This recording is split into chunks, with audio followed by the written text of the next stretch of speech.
Thank you, Professor Turley. Could you tell me, would it be illegal or certainly unethical for elected officials to utilize the resources in their office, utilize their staff to financially benefit their family member's business or their own? They would. Part of the problem with the reason I think the illusion defense is sort of illusory is that if the president was involved in that influence peddling scheme, it would still involve using his office as a commodity for corruption, right? Yes. If you didn't follow forward, and I think that itself would become an issue of public corruption we'd have to discuss. Thank you. In fact, on multiple occasions, he claimed that he was not involved in his family business dealings. However, the work of this committee, the reports that we've had from the Treasury Department, suspicious activity reports, the IRS testimony, all tell a different story, all from different sources. And even his own staff didn't get the memo that they weren't supposed to communicate with his son's business. This email, dated December 4th, 2015, shows that Vice President Biden, through his communications staff director, Kate Bettenfield, coordinated a response to reporters when they questioned about the conflict of his involvement with Ukraine and his son's involvement with Burisma. She coordinated with not just Hunter, but Hunter Biden's business associate, Eric Schwerin, okay? Why is the staff of the President of the United States communicating with a business associate for the President's son?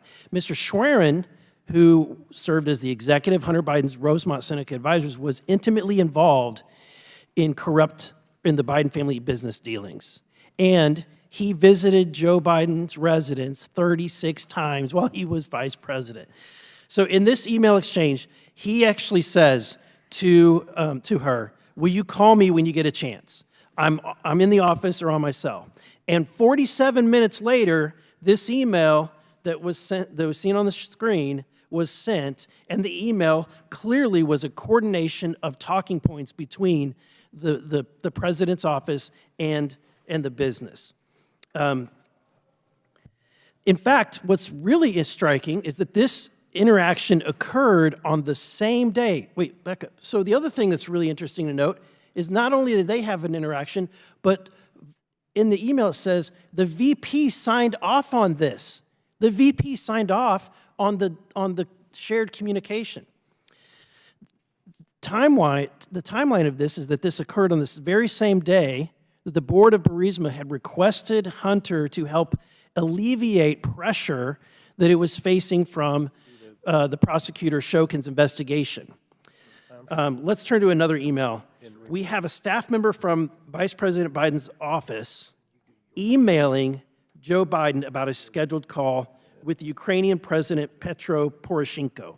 Not only was this email sent to, which I think found strange, to Robert L. Peters. We all would think that that would be strange, that Biden is using that alias. But the more strange thing about this email is who is CC'd in the email. Hunter Biden, and not just his personal email, his business email account. So you have, again, a staff person coordinating a meeting with the president and using those resources to coordinate that with Biden's business.